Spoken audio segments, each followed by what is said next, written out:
শিক্ষক, অভিভাবক, ছাত্রছাত্রীদের নিয়ে এক আনন্দময় অনুষ্ঠানের মধ্য দিয়ে জোলাইবাড়ি স্কুলে ব্লক ভিত্তিক শিক্ষক দিবস উদযাপন করা হয় জোলাইবাড়ি দ্বাদশ শ্রেণী বিদ্যালয়ের হল ঘরে। অনুষ্ঠানে প্রথমে শিক্ষার পথ প্রদর্শক ডক্টর রাধাকৃষ্ণের প্রতিকৃতিতে পুষ্পার্পণ করে প্রদীপ জ্বালিয়ে অনুষ্ঠানের শুভ সূচনা করেন জোলাইবাড়ি পঞ্চায়েত সমিতির চেয়ারম্যান তাপস দত্ত।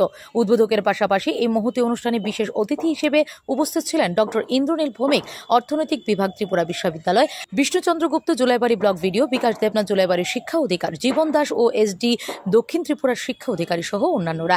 জোলাইবাড়ি ব্লকের 18 জন অবসরপ্রাপ্ত শিক্ষককে সংবর্ধনা স্বরূপ সম্মান প্রদান করা হয়। পাশাপাশি আজকের এই অনুষ্ঠানে ছাত্রছাত্রীরা নিজেদের প্রতিভার মাধ্যমে বিভিন্ন সাংস্কৃতিক অনুষ্ঠান করে উপস্থিত অতিথি এবং অভিভাবকদের বিনোদনের মাধ্যমে মনোমুগ্ধ করে তোলেন।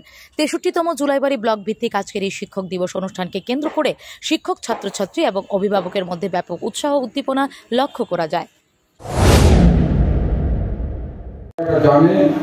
শিক্ষা জাতির মেরুদণ্ড। শিক্ষা ছাড়া কোনো জাতি সামনের দিকে এগোতে পারে না। কোনো গ্রাম, কোনো সমাজ, কোনো রাজ্য, কোনো দেশ সেটা সামনের দিকে এগোতে পারে না। আমরা শুনি, আমরা জানি যে একটি রাষ্ট্রকে যদি ধ্বংস করে দিতে হয়, প্রথমে তার শিক্ষার মেরুদণ্ড ধ্বংস করে দিতে হবে। শিক্ষার মেরুদণ্ড যদি ধ্বংস করে দেওয়া যায়, সর্বদিক থেকে সেই রাষ্ট্রের যতগুলো অবকাঠামো আছে সবগুলো ভেঙে চুরমার হয়ে যাবে। শিক্ষাই হচ্ছে জাতির মেরুদণ্ড।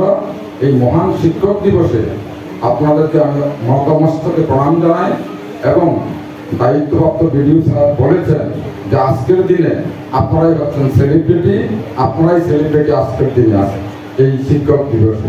Bureau report, S Bharat live 24 hours.